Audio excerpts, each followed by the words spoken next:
Kemenangan Max Verstappen dengan gap 20 detik pada GP Bahrain pekan lalu memang membuat banyak orang pesimis terhadap F1 musim 2024. Bagaimana tidak, cara Verstappen menghancurkan lawan-lawannya malah semakin menjadi-jadi dan tanpa ampun dengan langsung meraih Grand Slam di balapan pembuka.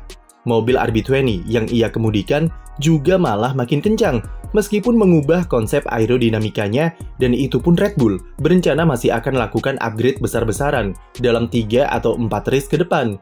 Tidak heran kalau banyak fans F1 yang mulai malas dan hilang harapan terhadap F1 musim ini, karena yang menang sepertinya bakal itu-itu saja seperti tahun lalu. Tetapi mau bagaimanapun, GP Bahrain masih ronde pertama dan banyak hal yang masih jadi tanda tanya, yang setidaknya memberikan kita harapan supaya musim 2024 bisa berjalan lebih menarik. Dan berikut ini adalah beberapa alasan mengapa Red Bull kemungkinan besar akan menghadapi perlawanan yang lebih kuat dari rivalnya daripada musim lalu. Meskipun Verstappen menang dengan gap 20 detik, tapi secara overall, gap Red Bull ke tim lain lebih kecil ketimbang tahun kemarin. Memang, gap kemenangan Max masih dibilang cukup besar, tapi harus diingat kalau musim lalu di Bahrain, Fernando Alonso finish di belakang mobil Max Verstappen dengan gap 38 detik dan 26 detik dari Sergio Perez, yang artinya meskipun masih dominan, gap Red Bull dengan tim rival sudah bisa dipangkas, terutama bagi Ferrari, yang memang menjadi tim terdekat yang mampu menyamai kecepatan RB20 yang superior. Dan meskipun bisa menang dengan margin besar, Red Bull mengaku terkejut karena mereka tidak mengira bisa menjauh dengan mudah dari lawan-lawannya. Verstappen dari awal sudah memprediksi jika level kompetitif di papan atas akan lebih ketat dan sangat yakin kalau performa pada GP Bahrain kemarin bisa jadi misleading dan akan sangat sulit ia ulangi di balapan-balapan lainnya. Hal itu karena sirkuit Sakir adalah salah satu trek di mana keunggulan Red Bull sangat dieksploitasi, yaitu degradasi ban yang kuat karena aspal abrasif dan karakter sirkuitnya yang mengandalkan traksi ban belakang. Kedua faktor tersebut merupakan area di mana Red Bull sangatlah kuat sejak musim lalu, dan meski menang 20 detik, namun setidaknya gapnya bisa dipangkas jika dibandingkan musim lalu. Saat race, degradasi ban yang dimiliki Verstappen sangatlah fenomenal karena dia bisa sangat konsisten menjaga kecepatannya dengan keunggulan setengah detik setiap lapnya, utamanya saat memakai ban soft yang mampu mereka pakai cukup lama daripada tim lain, dan jadi alasan kenapa stint terakhir duo Red Bull memilih memakai ban paling lunak daripada tim lain yang memakai ban hard, dan kemudian semakin menambah lebar gap yang dihasilkan saat finish. Selain itu, faktor angin juga bermain cukup signifikan terhadap keseimbangan di mobil RB20. Di sesi FP1 dan FP2, Verstappen dan Perez kesulitan untuk memaksimalkan kemampuan RB20 karena angin yang kencang.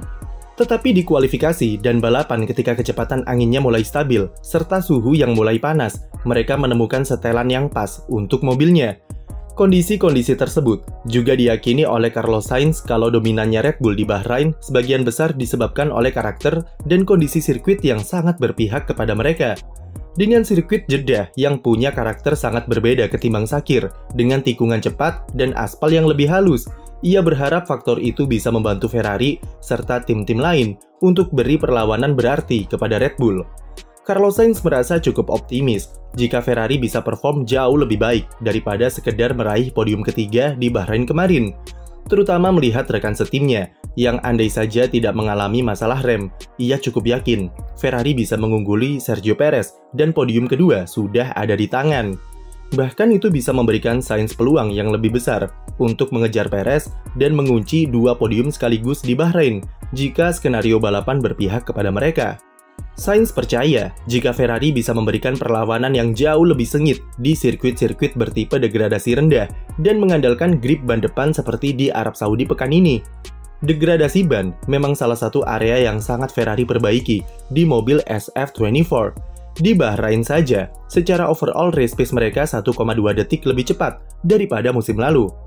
Frederick Vasseur mengklaim jika 50% kelemahan Ferrari yang ada di seputaran race pace dan degradasi ban sudah bisa dihilangkan di mobil 2024. Jika tahun lalu Sainz dan Leclerc selalu sempoyongan di fase-fase akhir stint atau di penghujung pemakaian ban, tapi di Bahrain pekan lalu mereka mampu push mobilnya dari start sampai finish. Carlos Sainz menunjukkan itu semua dari data race pace, di mana ia mampu menempel Sergio Perez secara konsisten. Bahkan meski Checo di stint terakhir pakai soft, namun pembalap Spanyol tersebut bisa jaga jarak sampai akhir balapan. Bahkan Leclerc pun di stint akhir atau setelah menyalip George Russell, dia juga mampu beberapa kali menyamai kecepatan dari Sergio Perez. Mungkin kalau dibandingkan dengan Max Verstappen, memang masih bumi dan langit. Tapi mereka punya peluang yang sangat bagus untuk bisa mengungguli Perez dan memisahkan dua Red Bull di barisan tiga besar. Harapan lain yang bisa membuat F1 musim 2024 jadi lebih seru adalah fakta kalau Red Bull tidak sekuat itu saat kualifikasi. Max Verstappen di Bahrain memang bisa mengunci pole position, tapi catatan waktunya di sesi Q3 ternyata masih sedikit kalah cepat ketimbang waktu yang dicatat oleh Charles Leclerc di sesi Q2. Sayangnya Leclerc tidak bisa mengulanginya di sesi pamungkas karena Ferrari yang salah strategi pemilihan ban dan terpaut 0,2 detik dari Verstappen. Tapi sudah jelas jika Red Bull di kualifikasi memang tidak sesuperior itu dan punya celah yang bisa dimanfaatkan tim lain, terutama Ferrari sebagai pesaing terdekat.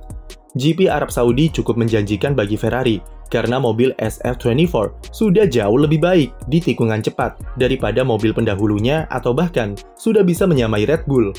Bisa dilihat dari data mini sektor dari kualifikasi Bahrain, di mana keunggulan terbesar Leclerc dari Verstappen terdapat pada tikungan 5-7 dan tikungan 12-13. Kedua area itu adalah tikungan cepat yang menuntut kemampuan manuver mobil dan mayoritas tikungan di Arab Saudi bakal seperti itu. Jadi sah-sah saja jika kami menaruh sedikit harapan kepada Ferrari untuk balapan akhir pekan nanti. Ferrari sebenarnya pun juga bukan satu-satunya tim yang bisa beri perlawanan kepada Red Bull. Kami masih cukup yakin kepada Mercedes dan McLaren jika mereka juga bisa membuat Verstappen berkeringat di sirkuit. Potensi Mercedes di Bahrain tertutupi oleh masalah overheating atau mesin kepanasan. Padahal di stint pembuka, George Russell tampil sangat bagus. Begitu juga saat kualifikasi, di mana dia hanya tipis saja di belakang Leclerc. Problem overheating ini dideskripsikan oleh Toto Wolff, membuat Mercedes seolah-olah bertarung cuma dengan satu tangan, dan jelas menghambat kecepatan sebenarnya yang bisa W15 tampilkan. Masalah cooling di mobil mereka sepertinya masih akan menghantui di Arab Saudi, mengingat perakiraan cuaca di sana suhunya akan sedikit lebih panas dari Bahrain. Tapi Mercedes menjanjikan sedikit perbaikan dari konfigurasi exit radiator yang diharapkan bisa meminimalisir masalah overheating terjadi lagi di Jeddah. Lalu kalau bicara soal McLaren, potensi mereka tertutupi karena kelemahan mobil musim lalu yang belum teratasi di MCL38. Mereka masih lemah di tikungan lambat, dan itu membuat Lando Norris serta Oscar Piastri tak mampu berbuat banyak di Bahrain. Defisit terbesar mereka ada di lurusan sektor pertama, yang mana dipisahkan oleh tikungan pertama yang butuh keseimbangan di kecepatan rendah dan akselerasi. Tetapi di sektor 2 dan 3, McLaren lumayan kompetitif dan bisa pangkas ketertinggalannya di sektor 1. Potensi di tikungan cepat inilah yang diharapkan bisa kembali muncul di Arab Saudi dan membawa McLaren untuk kembali menjadi pesaing terdekat Red Bull. Jadi meskipun ujung-ujungnya kemungkinan besar Williams tetap diputar di podium tertinggi, tapi kami sangat berharap kalau tim-tim rival bisa memberikan perlawanan yang lebih sengit dan tidak membiarkan Verstappen Sun Mori sendirian di barisan depan. Bagaimana prediksi kalian untuk GP Saudi akhir pekan ini? Coba tulis di komentar, dan jangan lupa beri like dan subscribe untuk konten F1 lainnya.